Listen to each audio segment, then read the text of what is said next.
Ассаляму алейкум, хайрлах шамлар, витаю! В эфире телеканала АТР. Вы смотрите информационную программу «Бугунь». В студии для вас работаю я, Гульсум Халилова. В следующем часе мы продолжим обсуждать самые актуальные новости, которые непосредственно касаются временно оккупированного Крыма. Гость нашей студии Евгений Рябчинский, народный депутат Украины 8-го созыва. Витаю вас! Мои витания.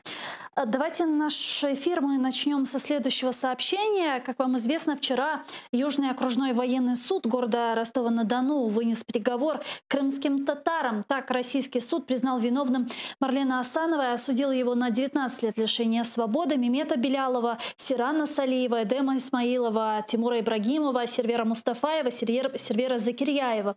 Суммарно крымских татар лишили на 110 лет лишения свободы. Неожиданностью стал приговор в отношении Эрнеста Аметова. Его оправдали с правом на реабилитацию. И он вышел прямо из зала суда на свободу. И вот что он сказал. Давайте вместе послушаем.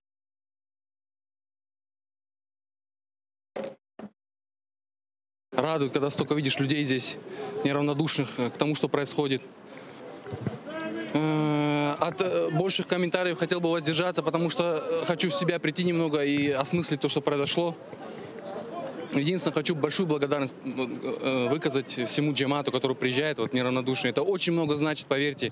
Когда ты проезжаешь в автозаке здесь и слышишь крик, прорывающийся внутрь этого автозака, ты чувствуешь, что ты не один в этом испытании, что народ с тобой. И это очень поддерживает, поверьте. Поэтому братья, которые остались там, по ту сторону, для них это очень большое значение имеет.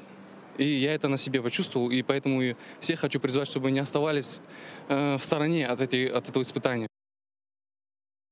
Вот такие ужасные сроки вынесли оккупанты вчера крымским татарам. Что скажете? Тут нема навіть що коментувати, тому що окупант сам вирішує долю тих людей, які знаходяться під окупацією. Ми з вами щойно говорили про тих, хто на початку, там 4 роки тому, вирішив співпрацювати з окупантами. І зараз вони вже навіть там не при ділах, як то кажуть, розумієте? А справжні патріоти отримують великі строки. Це все було в історії. Те, що відбулося в 44-му році, воно просто, я думаю, і ще 5-7 років воно просто повториться. І на превеликий жаль, і якщо світова спільнота разом з Україною на це не буде впливати, а наскільки ми бачимо, у нас влада тільки декларує, і нічого навмисне не робиться в цьому відношенні. Якщо нічого не робити, нічого і не буде. Дуже гарно сказав ваш представник, якого невідомо чому випустило, це дивна історія. Але він правильно сказав, що коли сидиш в автозаку і чуєш крики своїх побратимів, оце і є найбільша підтримка в такі часи. Адвокат Эмиль Курбединов с нами сейчас на прямой связи из временно оккупированного Крыма. Эмиль ага, ассаляму алейкум. Алейкум салям. Эмиль ага, мы понимаем, что все уголовные дела в отношении наших с вами соотечественников сфальсифицированы и шиты белыми нитками. И вчера вот эти ужасные приговоры, которые вынесли нашим крымским татарам, мы понимаем, что ни за что. Скажите, вот вы как адвокат для украинской аудитории, какие факты несостоятельности этого уголовного дела вы бы привели, что бы сказали? Самое главное — это то, что террористические обвинения без терроризма идут на самом деле. Ни у одного из наших соотечественников не было найдено ни патрончика, там, ни вообще намека на какое-то оружие или приготовление к какому-то насильственному преступлению и так далее. Россия, навешивая ярлыки террористов на этих людей, она преследует не террористов, пресекает деятельность не террористов, а правозащитников, религиозных деятелей, волонтеров и так далее, и так далее. То есть террористические статьи без терроризма. Вот это самое главное. И здесь в совокупности идут уже блоки определенные, да, это экспертиза, это секретные свидетели, вот, это книги, которые вменяются им, там, исламская литература как доказательство какой-то вины и так далее. Но самое главное это люди, они никакого отношения терроризму не имеют, но проходят жернова российской системы с обыска и вплоть до освобождения как террористы. Эмилиха, вы виделись с политическими нашими заключенными. Скажите, что они передавали, какие месседжи, возможно, нам передавали, как они себя чувствовали? Ну, конечно же, эти люди уже долгие годы не падают духом, да, хотя здоровье их ухудшается с каждым днем, потому что следственные изоляторы — это содержание в нечеловеческих условиях. Они каждое судебное заседание благодарят тех, кто приезжает на суды, кто поддерживает любым способом. Это журналисты, это юристы, это адвокаты, правозащитники, люди, которые просто их семьям помогают, волонтерам и так далее, и так далее. Это постоянные, бесконечные слова благодарности и очень много месседжев о том, что мы должны это пройти, что они на своем месте, мы на своем месте должны также бороться, да, мирно бороться и не отступать. Вот эти месседжи постоянно звучат из уст наших политзаключенных. Планирует ли защита обращаться в другие инстанции для обжалования этого приговора? Мы обязаны пройти внутри Российской Федерации на национальном уровне суды, здесь это апелляцию и так далее. А, конечно же, наши планы намечены на международные инстанции, вот, и на международные суды, и на ООН, и ЕСПЧ и так далее, Международный уголовный суд. Вот туда все, для этого мы должны здесь пройти внутри национальной ступени судебных инстанций. Чолсаголмс. Юрий, Євгеній, у вас є вопрос? У мене є таке питання до правозахисника. Ви українську розумієте чи перейти на... Так, розумію. Ага, чудово. Чи не здається вам, що ці строки, які отримали кримські татари, це привід для торгівлі російської влади, для того, щоб кримсько-татарський визвольний рух пішов в тінь, або його взагалі розмити? Конечно же, я всегда говорю, что спецслужбы своими действиями зачастую убивают несколько зайцев. Да? Это такая особая черта. И эти сроки — это не что иное, как подавить мирную борьбу крымских татар здесь, в Крыму. Это акт устрашения. И вот эти ярлыки террористов, эти сумасшедшие строки просто ни за что, это, конечно же, акт устрашения. А я недавно читал, как человек убил свою мать родную в одном из регионов России, убил, закопал, когда запах начал уже потом по всему дому распространяться, его поймали, ему дали 8 лет за убийство матери. Вот. А нашим соотечественникам дают 19-20 лет просто ни за что. Ну как ни за что? За их мирную борьбу, за их позицию, за их за то, что они не сдаются и не подписывают и никого не оговаривают. Да? Вот именно за это. Чоксағылмас Эмилиға бізле бағланғаныз үшін адвокат Эмиль Курбединов был с нами на прямой связи. Чоксағылмас. Но я предлагаю перейти к следующей не менее важной теме. Еще недавно водоем, снабжавший водой столицу Крыма, теперь и небольшое озеро. Так сегодня выглядит Симферопольское водохранилище. Наши журналисты сняли вот эти кадры. Я предлагаю сейчас посмотреть подробнее сюжет и продолжить наш эфир. Ще донедавна ця водойма сповна забезпечувала Сімферополь, а тепер схожа на маленьке озеро. Так нині виглядає Сімферопольське водосховище. На кадрах, знятих нашими журналістами, видно, що воно майже пересохло. Там, де зараз росте руда трава, раніше була вода. Тієї, що лишилася, вистачить ненадовго. В Сімферопольське сховище її качають трубами з Тайганського і Білогірського. Конструкції будували військові інженери окупантів, а камуфльована вантажівка завжди стоїть на березі. Регулярна перекачка сильно виснажує і Білогірське водосховище. Здесь, на этом месте, где я стою, в мае была вода. Воды было еще достаточно. Это было можно увидеть по срезу воды, где была вода, на дамбе этого водохранилища. Белогорское и Тайганское водохранилище, они не такие глубокие, как Симферопольское. Симферопольское сначала идет пологий спуск, потом котловина. Симферопольское водохранилище в данный момент заполнено не более чем на 12%, друзья. В Сімферополі вже більше 2 тижнів діє режим жорсткого заощадження. З кранів тече брудна і ржава вода по кілька годин на добу.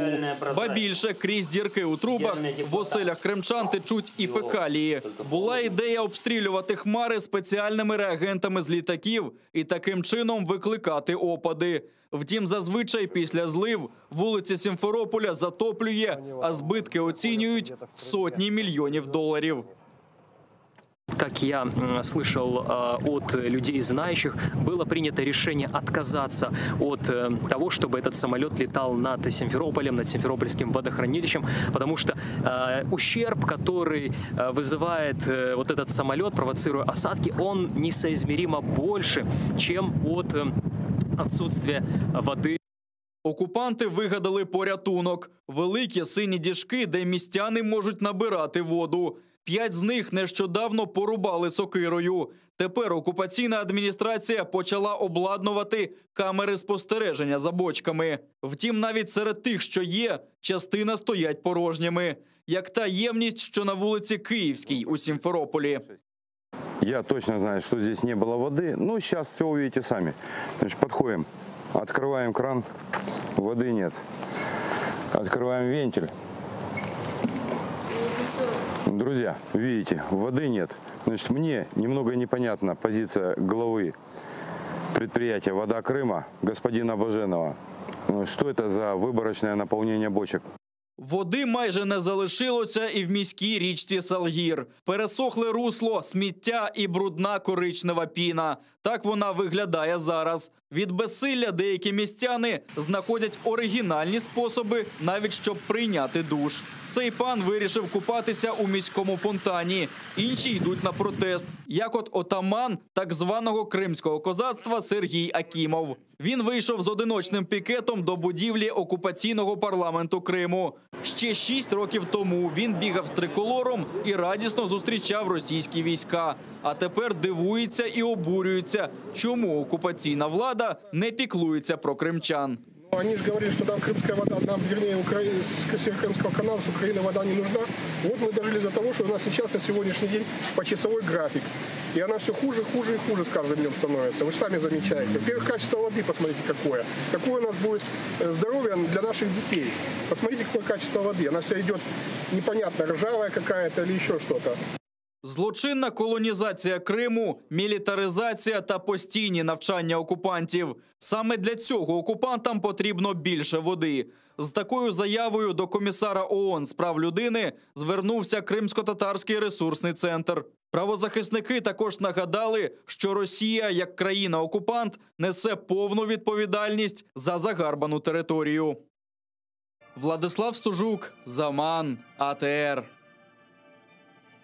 Ну и, как известно, сейчас оккупанты апеллируют к Организации Объединенных Наций и говорят, что это все виновата Украина. Украина перекрыла воду, и Украина должна как-то решать этот вопрос. Насколько вот эти попытки тщетны? Ну,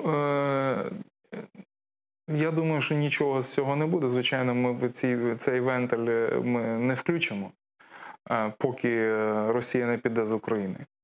Проте у Росії є право статус-кво і в Раді безпеки ООН, і взагалі в Організації Об'єднаних Націй. І фактично всі гарні ініціативи Організації Об'єднаних Націй, що стосуються України, вони блокують.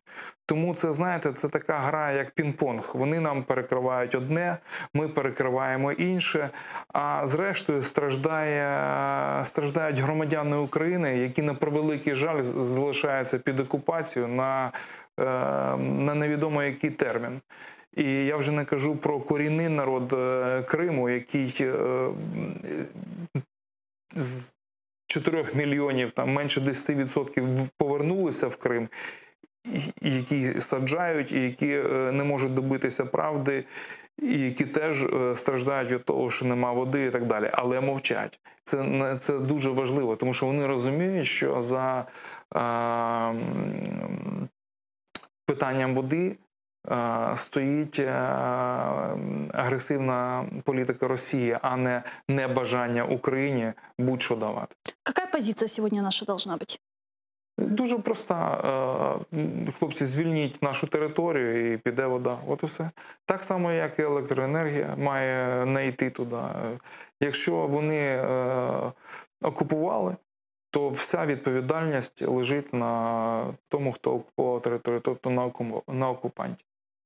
Давайте перейдем на еще одну оккупированную территорию, а именно Донбасс. Глава украинской делегации в трехсторонней контактной группе по Донбассу Леонид Кравчук приоткрыл подробности вчерашнего совсем непростого заседания трехсторонней контактной группы. И даже сознался, что заставил извиниться уполномоченного представителя президента РФ в контактной группе Бориса Грызлова. Вот что он сказал. Пан Гризлов, відповідаючи на запитання членів відеоконференції, звернувся до українських делегацій, що, мовляв, ви задаєте питання, але це питання ОРДЛО, тому що це територія, що належить ОРДЛО. Звичайно, я не міг не відреагувати. Я попросив Гризлова вибачитися за таку неточність, бо це українська територія, вона визнана всіма міжнародними документами, до речі, і президентом Російської Федерації. Нам нужен такой Минск, который постоянно блокируется Российской Федерацией. Какой от него толк? Ну, це хоч якась переговорна площадка, розумієте? Це майданчик, де ми можемо хоч якісь питання ставити. Ну, ця влада, вона намагається на цьому майданчику вирішувати питання полонених, наприклад. З точки зору всіх інших, решти питань, це не просто не майданчик, це фактично джерело зради. І ми бачимо, яка б риторика не була навіть у першого президента України там щодо ОРДЛО, чи визнавати, чи не визнавати. Фактично сідати за стіл переговорів з представниками ОРДЛО – це вже є зрада. Це сідати за стіл переговорів з терористами, з людьми, які мають сидіти в тюрмі і так далі. Тобто, в принципі, Мінськ вичерпав себе ще там в 16-му році. І те, що ми дотягли до 20-го року, це взагалі дуже дивно. А те, що Україну зараз представляють умовні, назвемо їх старейшинами, знаєте, які, чесно кажучи, мають сидіти на своїх пенсіях і дивитися хіба що телевізор, а на них поклали такі дуже важливі, життєві, так би мовити, обов'язки. Слухайте, ну це говорить тільки про те, що сама влада розуміє, що Мінськ – це 0,0. У нас есть телефонный звонок в студию, давайте примем. Алло. Алло. Алло. Да, здравствуйте, вы в эфире. Представьтесь, пожалуйста, и мы слушаем ваш вопрос. Алло, добрий вечір. Добрий Вітання. вечір. Мене звуть Костянтин, у мене таке питання з приводу української, кримсько-татарської мови. Чи не підскаже, шановний гість, з того, щоб зараз відбувається, як на мене, такий реванш проросійських сил, і не просто українська мова, а взагалі кримсько-татарська і мова, і нація, вона зараз претерпає великих переслідувань. І я хотів би просто, ну, якщо можна, щоб гість підказати, що можна уникнути, як треба чинити опір, і що потрібно взагалі нашому суспільству на сьогодні, щоб ми, ну, принаймні, або залишили ті наші здобутки, які були до цього. І мені дуже прикро взагалі за кримських татар, бо це насправді дуже боляче. І АТР його постійно переслідують, збирають з одного, з іншого місця. І, ну, як на мене, як українцю, це дуже боляче. Зрозуміли. Дуже дякуємо вам за запитання. Я хочу на кримсько-татарському вас отдельно поблагодарить за этот вопрос. Чохсагу у нас. Очень коротко і дальше. Дуже коротко. Зрада і капітуляція почалася фактично в 2014 році із здачі Криму. І говорити про те, що ми там далі, що влада далі його здає, навряд чи. Тому що насправді принцип цієї влади, яка зараз перебуває на Банковій, звучить дуже просто. Яка різниця? Тобто вони не розуміють важливості там української мови, кримсько-татарської мови. Проте є речі, до яких вони там дослуховуються. Ну, принаймні, вони прийняли на Верховній Раді закон про те, що Крим є автономією кримських татар, а не, ну, принаймні, винесли це питання. Про крымско-татарскую национальную автономию, к сожалению, еще Верховная Рада не рассматривала этот вопрос. Закон винесений, він вже є на сайті Верховної Ради, він буде розглядатися. Да. Ну, це теж питання, да, я забігаю наперед. Я думаю, що якби кримських татар було там, ну, хоча б мільйон, вже б це питання було вирішено для того, щоб перед виборами мати ці голоси, розумієте? А так їм нема про що взагалі торгуватися. Це тільки ініціатива самих кримських татар дає можливість щось рухати вперед. Возвращаясь к теме ТКГ, давайте подключим к нашей беседе сейчас Сергея Гармаша, представителя украинской делегации в трехсторонней контактной группе в Минске. Он с нами сейчас на прямой связи. Сергей, здравствуйте. Добрый вечер. Добрый вечер. Сергей, расскажите, в чем уникальность вчерашнего заседания трехсторонней контактной группы?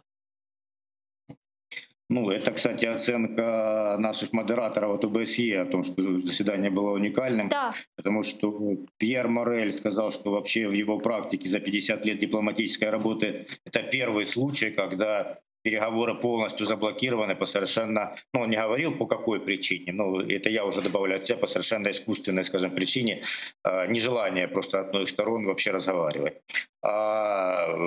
Руководитель, вернее, не руководитель, а модератор, да, подгруппы по безопасности, посол Чевик тоже сказал, что впервые за всю его работу в ТГК он закрыл заседание своей подгруппы также досрочно, потому что, ну, одна из сторон не хотела разговаривать. Поэтому это их оценка. С моей точки зрения, оно тоже было уникальным, потому что, ну, знаете, вот с каждым заседанием ТГК, в котором я участвую, я вижу, как та сторона, хотя сейчас уже трудно понять вообще, кто та сторона, да, потому что мы считаем, что это Россия, но там в основном говорят как раз представители России из ОРДЛО, так называемые. Вот они как бы, ну, все наглее и наглее себя ведут. То есть вчера уже Никанорова, так называемый министр иностранных дел ДНР, она уже заявила, что, цитирую, мы молодое растущее государство, не развивающее, извините, государство, развивающееся государство. Вот. Ну, пассажи Грызлова о том, что Россия — это посредник на переговорах, а вы договариваетесь с делегацией ОРДЛО, хотя никакой делегации ОРДЛО, ну, не может быть, потому что ТКГ — это трехсторонняя контактная группа. Я уже как бы на это даже уже внимания никто не обращает. Вот. Поэтому, ну, вчера было такое странное, на мой взгляд, заседание, опять же, которое ни к чему не привело. То есть фактически по надуманному поводу, вот это постановление Верховной Рады о проведении местных выборов на подконтрольной правительству территории, Россия заблокировала и обмен военнопленными, и обсуждение закона об особом статусе, который она должна с нами обсуждать, скажем так, по Минскому комплексу мер, да, и, собственно, и процесс обсуждения выборов, потому что процесс обсуждения выборов должен строиться на законе об особом статусе. Так тоже записано в комплексе мер. Ну вот эти вот, знаете, странные совпадения, скажем так, политическая подгруппа и гуманитарная были заблокированы по вопросу о постановлении Верховной Рады, а на подгруппе по безопасности это постановление не звучало. Но тем не менее ее работа тоже была заблокирована. Это говорит о чем? О том, что, собственно, постановление — это повод, а цель действительно блокировка переговорного процесса. Ну, здесь уже можно предполагать, для чего, да, для чего они это делают. На мой взгляд, просто пытаются сорвать предстоящую или анонсированную, правильно сказать, нормандскую встречу, саммит, я имею в виду, потому что неоднократно называлось тем же Путиным, говорилось, что если не будет выполнено решение прежнего саммита, то будущего саммита не будет. А вот как раз подгруппа безопасности, которая до этого успешно работала, хотя подгруппа политическая и гуманитарной были уже заблокированы, 2 ТКГ, группа по безопасности работала. Там как раз и предусматривается, собственно, выполнение решений нормандского саммита, то есть разминирование и разведение войск, там 4 участка разведения войск. Вот сейчас они заблокировали и это. Поэтому говорить о том, что выполняются решения Парижского саммита, уже не приходится, соответственно, уже непонятно, когда вообще, я думаю, до американских выборов точно не будет саммита очередного нормандской четверки. Скажите, а правда ли, что камнем преткновения сейчас является вот это постановление, которое делает невозможным проведение выборов на Донбассе? И русские хотят, чтобы это постановление было изменено. Ну, правильно, что постановление не хотят изменить, но оно не делает невозможным проведение выборов на Донбассе, потому что оно не касается выборов на Донбассе. У нас почему-то вот журналисты распространяют этот миф фактически. Ага. На самом деле в этом постановлении в пункте 4 названы условия проведения выборов на Донбассе. И одно из них, то, которое, собственно, оспаривает Российская Федерация, это то, что сначала Украина контролирует границу, а потом проводит выборы. В Минских соглашениях написано обратное. Сначала выборы, на следующий день начинается передача границ. Вот Россия использует это просто как повод для блокировки переговоров, потому что никто там не собирается проводить выборы, об этом абсолютно не идет речи. Еще раз подчеркиваю, выборы можно провести на основании закона об особом статусе. Они именно обсуждение этого закона и блокируют. Поэтому это абсолютно чисто повод, чисто политический, он не имеет на самом деле никакого отношения ни к обмену пленными, ни к разминированию, там, ни даже к обсуждению закона об особом статусе. Дозвольте поставити вам запитання. Євгеній Рибчинський у нас в Євген гостях. Рибчинський, Сергій. так. Доброго дня. Скажіть, будь ласка, пане Сергію, хіба не зрозуміло, що представники ОРДЛО не збираються нічого робити для того, щоб ці території поверталися в терени України? Що все це є імітація процесу, а не справжній діалог? Знаете, меня немного задевает сам ваш вопрос, потому что представники ОРДЛО меня не интересуют, собираются они что-то делать или не собираются. Я считаю, что конфликт между Украиной и Россией, и представники ОРДЛО — это марионетки России. Поэтому тоді нащо ви сидите з ними за одним столом, якщо вас ображає це питання? Подождите, давайте поочередно. Мы не сидим за одним столом, у нас сейчас в онлайн-режиме переговоры ведутся. Если мы будем сидеть за одним столом, то мы будем сидеть столом с лицами, приглашенными российской делегацией для участия в переговорах. Они приглашенные, они даже не члены российской делегации, тем более они не, скажем так, не делегация ОРДЛО, которая не существует. Это первое. Второе. Понимаете, мое отношение к этим лицам не имеет значения. В данном случае я представляю государство Украины в переговорах. Когда руководство государства Украины изменит свою позицию, скажет, что все, давайте закрывать, нет результата и, скажем так, эффекта, я первый поддержу это решение. И сейчас я уже постоянно говорю о том, и на самих переговорах в том числе, о том, что переговоры, ну, во-первых, минский формат нужно вернуть к его начальную форму. То есть это трехсторонняя контактная группа, там не должно быть никаких министров ДНР, ЛНР. Россия не посредник, а участник переговоров и сторона конфликта. Вот если в таком формате будут вестись эти переговоры, то они могут быть эффективными. Если они будут вестись в том формате, который сейчас, то я с вами абсолютно согласен, они не могут привести ни к какому позитивному результату. Но с другой стороны, знаете, Россия тянет время, может быть и нам нужно тянуть время, по крайней мере, пока мы не подготовим альтернативную площадку. Потому что вопросы все равно есть. Ну, как минимум, гуманитарный вопрос. Скажите, а реально ли вернуться к тому формату вообще? Вы знаете, все зависит, мне кажется, от политической воли, потому что Россия тоже заинтересована в этих переговорах. У нее тоже есть такая заинтересованность, иначе бы она их не вела изначально. Поэтому здесь нужно проявлять политическую волю и настойчивость. Тогда, скажем, если мы будем вести себя как государство, то, я думаю, России придется с нами считаться. Другой вопрос, что пока я не вижу, скажем, запроса вот на такую линию поведения. Мы слишком дипломатичны пока еще. Хотя, может, я не дипломат, мне, так сказать, поверхностный взгляд на эти вещи. Но чем больше я участвую в переговорах, тем больше я вижу, что любая наша уступка России стимулирует ее к новым требованиям, к новым провокациям. Поэтому я бы, например, занял более жесткую позицию.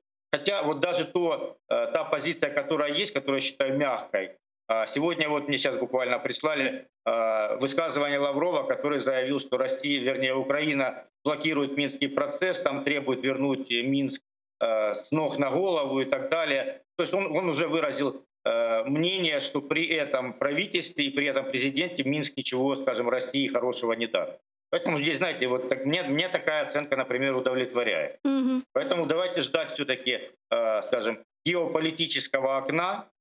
Это могут быть выборы в Соединенных Штатах, это может быть ковид, это может быть отравление Навального, скажем так, закрытие Норд-стрима. И, скажем, готовиться к тому, чтобы войти в это окно. Ну, Другого вот, выхода у нас сейчас нет. возвращаясь к вот этому постановлению, о котором вот мы с вами говорили, я читала ваш блог сегодня, вы сказали, что России, в принципе, вот эти выборы в ОРДЛО, они и не нужны, и, в принципе, их сейчас реализовать уже невозможно, потому что процесс уже пошел. Но тут, если говорить о 4-м пункте вот этого постановления Верховной Рады Украины, там четко декларируется, кто агрессор, кто финансирует, кто поддерживает и контролирует боевиков на Донбассе. Да? И вот мы видели проект постановления народного депутата от фракции «Слуга народа» Александра Качура, вот именно вот этот 4-й пункт, который он изменил и полностью убрал какое-либо упоминание о Российской Федерации, о ее агрессии и так далее. Вот как это понимать? Ну, во-первых, Качура зарегистрировал это постановление еще до того, как Россия начала предъявлять нам ультиматумы. То есть я понимаю, что задача его постановления была проведение выборов в областные советы в Луганской и Донецкой области. Нынешнее постановление не предусматривает проведение выборов в областные советы. Ну и заодно он, скажем так, смягчил позицию по России. Я считаю, что это неприемлемо для нас, особенно сейчас, когда нам выставляют ультиматумы. Это действительно выхолащивает роль России из этого постановления. И, скажем так, знаете, вообще опасность изменения нынешнего постановления, независимо от того, будет это альтернативный проект Качуры или какой-то другой, она в том, что создается вообще прецедент отказа от позиции, что сначала граница, а потом выпад. Потому что на тех же переговорах в Минске или там в Нормандии Зеленский, если снова будет говорить о том, что это неприемлемый для нас, скажем так, вариант, да, общество не воспримет, и парламент, как мы обычно говорим, да, парламент не примет такое изменение, то вот Россия сможет сказать, что уже принял, да, уже общество проглотило это, потому что убрали из постановления. Я думаю, что как раз вот это и есть настоящая, так сказать, цель вот этого давления России изменить это постановление. Поэтому, на мой взгляд, ни в коем случае нельзя его менять, нельзя, скажем так, идти на удовлетворение ультиматума в России. Если бы был конструктивный диалог, то можно было бы о чем-то разговаривать. Когда нам выставляют ультиматум, то любое принятие ультиматума противника — это просто акт национального унижения, я считаю. И, знаете, я вспоминаю всегда Черчилля, который сказал, если нация между войной и позором выбирает позор, то она получит и позор, и войну. Вот это как раз наш случай, по-моему. А є можливість взагалі вийти з цього переговорного процесу? Взагалі Мінськ завершити? Но я не думаю, что это, скажем, сейчас, по крайней мере, нужно еще. Да? Ну, во-первых, потому что у нас действительно ведется переговор по военнопленным, там, по пленным нашим. Во-вторых, потому что есть гуманитарные вопросы. Сейчас-то ведь они закрыли КПВВ, и фактически там наши люди в заложниках оказались. Этот диалог нужно вести. Торговля, как это не жестко звучит, не цинично это слово, но торговля должна производиться все равно, да, условиями. Во-вторых, действительно санкции еще привязаны все-таки к Минску. И нам нужно... нащо нам торговля? Просто поясніть свою позицию. Нужно убедить западных партнеров, что это нужно сделать. Потому что без них, скажем так, наши шансы на переговорах с Россией, к сожалению, пока еще не равны. У нас нет ядерного оружия, у нас еще слабее армия. Ну, вы понимаете, о чем я говорю, экономика тоже. Поэтому это нужно делать, но нужно готовить это, скажем так, очень серьезно. Пока еще, к сожалению, я не вижу политической воли руководства страны, чтобы оно хотело, скажем, вот, развиваться в этом направлении. Но, опять же, может быть, я не вижу просто ее, потому что я же не в офисе президента работаю. Да? Я прихожу 2 раза в неделю на ТГК и вижу только то, что я могу видеть там. А как эмоционально вообще проходит вот это заседание? Есть ли какая-то истерика у российской стороны? Ну, по-разному, знаете. На прошлом ТГК, когда я выступал, у Грызлова была истерика, он буквально вот перебивал меня и требовал, чтобы мне не дали слова сказать, как бы. Почему-то они вот так реагируют очень истерично на нас, именно на Дениса Казанского, на меня. Не знаю почему даже, вроде я не особо грублю там и все такое. Вот. На этом заседании они вели себя достаточно нагло. И здесь я уже смотрел какие эмоции у Леонида Макаровича, потому что человек все-таки в возрасте, да. И, честно говоря, вот у меня к концу заседания, там к 6-му часу где-то, оно более 7 часов длилось, уже голова разболелась. Я не представляю, что там было у наших дедов, я их так фамильярно называю, но уважительно. Поэтому, скажем, по-разному, все зависит от ситуации. Спасибо вам большое. Сергей Гармаш, представитель украинской делегации в трехсторонней контактной группе в Минске, был с нами на прямой связи. Дуже дякую вам. Фракция «Слуга народа» отменила сегодняшнее заседание. Парламентарии должны были обсудить проект о внесении изменений в постановление о местных выборах. Выше об этом написал замглавы комитета по организации госвласти, народный депутат от фракции «Слуга народа» Олександр Качура. Вот что он написал. Засідання фракції з приводу Мінського процесу та голосування постанови про місцеві вибори скасовано. Конкретна дата не призначена. Причина – хвороба одного з учасників зустрічі. Евгений, вот у меня два этих постановления. Постановление Верховной Рады Украины, уже действующее от 15 июля. И вот тут 4-й пункт, где упоминается все про агрессию Российской Федерации и так далее. А вот это проект постановления народного депутата Александра Качуры, да, измененный 4-й пункт. Просто для сравнения, да, вот мы видим. Тут взагалі немає Росії. Вообще нет России, агрессии и так далее. Как это понимать? Качура хочет снять с России статус оккупанта, агрессора? Ну, треба розуміти взагалі глобально весь процес. У Росії є тільки одна проблема. Вона лежить в площині економічній. Ті санкції, які введені, вони не дозволяють їм на мільярди, на десятки, на сотні мільярдів торгувати з західними країнами. Вони вже призвели до того, що Захід знаходить найдрібніші приводи для того, щоб ввести нові санкції. Тобто, як беремо Навального, яке відношення, здавалося б, російський опозиціонер має до західних країн. Тим не менше, оцей новачок, який знайдений був в крові Навального, він дає змогу взагалі зупинити будівництво Північного потоку, Nord Stream, і ввести санкції проти ще й учасників цього процесу. А це дуже потужні і австрійські, і американські компанії, і німецькі. Тому, в принципі, єдине, що потрібно на сьогоднішній день Росії, це розблокувати санкції. А для цього треба довести світові, що не вони агресори, а що в Україні є громадянський конфлікт. І от все спрямовано для цього. І оця постанова, оця пісулька, вибачайте, вона говорить про те, що ми з позиції того, що ми визнаємо Росію агресором, і це сторона конфлікту, кажемо, що вони просто посередник, а у нас всередині громадянський конфлікт. Оце позиція цього Качури, його прізвище. Я просто не знайомий, хто це такий. Просто це навіть, я би не сказав, що там несвідома позиція. Це абсолютно свідома позиція, спрямована на те, щоб просто із України зробити світове посміховисько. Тому що якщо, ви розумієте, от західні країни, які... Це ж народний депутат України, від провладної фракції. Да. Так. Треба розуміти, що в «Слузі народу» такий кардинальний є, скажімо, така кардинальна амплітуда між патріотами до сепаратистів, що там всі, там понабивалася вся країна. І там є і патріотичні хлопці, але це просто типовий представник ОПЗЖ. Просто він затисався серед «Слуг народу». Рассмотрит, как вы думаете, дойдет до парламента, до зала вот этот проект постановления? А чому ні? Я думаю, що так. Чи буде проголосований? Отут питання, бо ми бачимо, що є принципові питання навіть для «Слуг народу». От як було на тому тижні, по-моєму, чи коли по українській мові в навчальних закладах.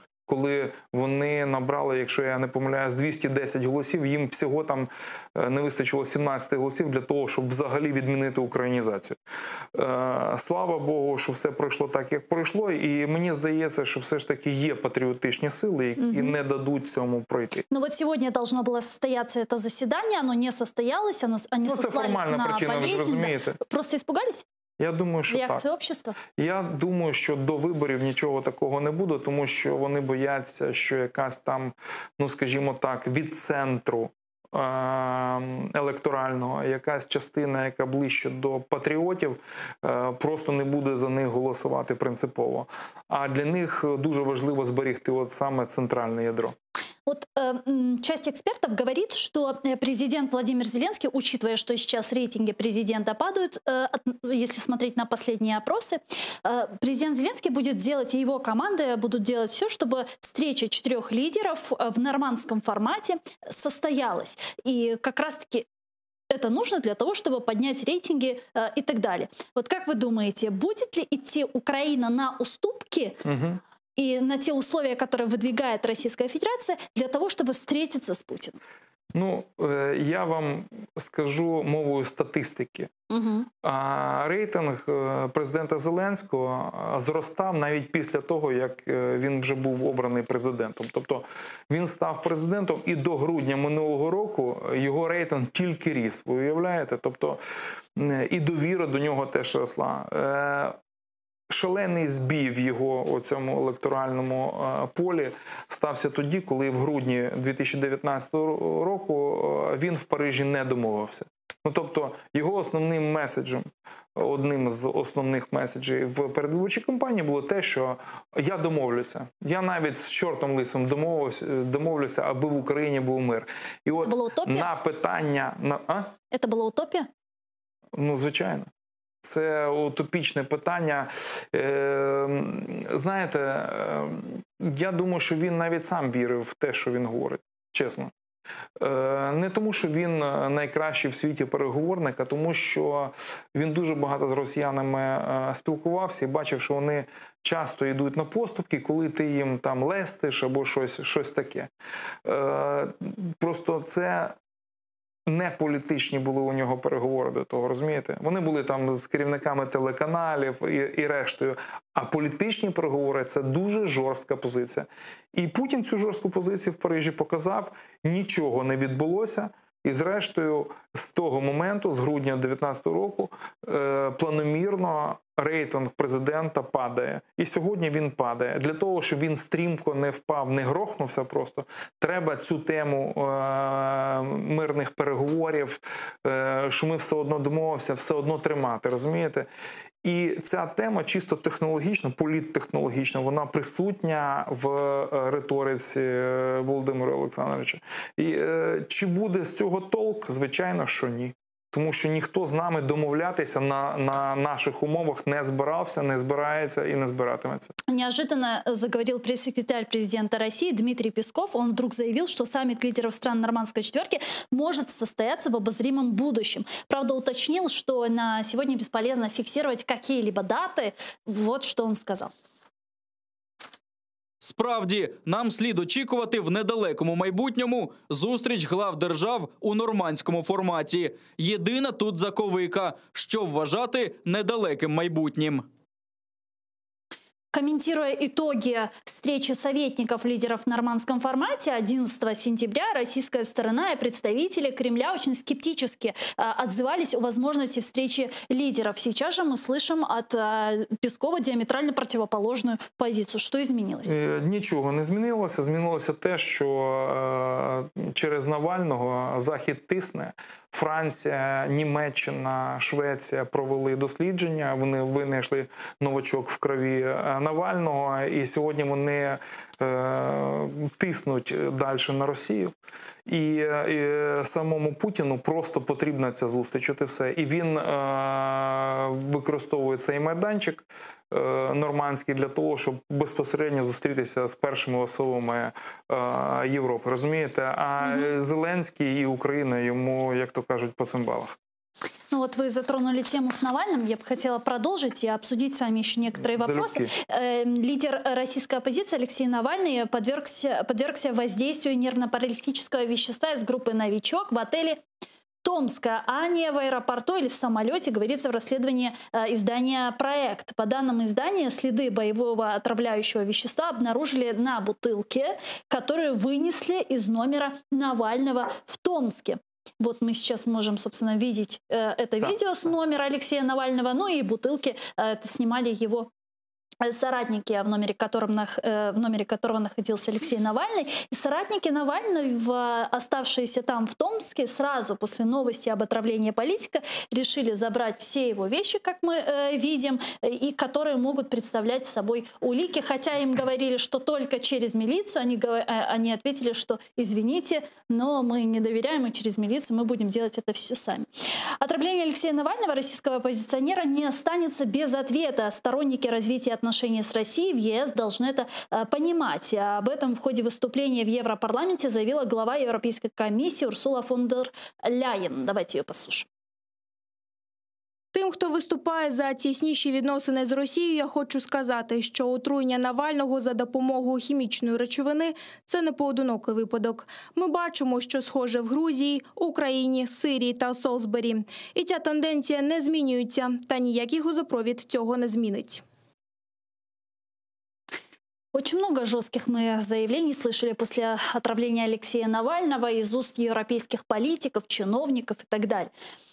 Но то же самое мы и слышали, когда отравили Скрипалей. Но как-то, знаете, пугали санкциями, угрожали и так далее. Даже на сайте Белого дома висит проект, в который предусматривает ужасные там драконовские санкции в отношении Российской Федерации за отравление Скрипалей и не только. Но все-таки введены они не были. Как вы думаете, ситуация с Навальным как-то изменится? Ну, це категорично різні речі. Скрипалі і Навальний. Скрипалі ніколи не представляли для Путіна загрози його правлінню.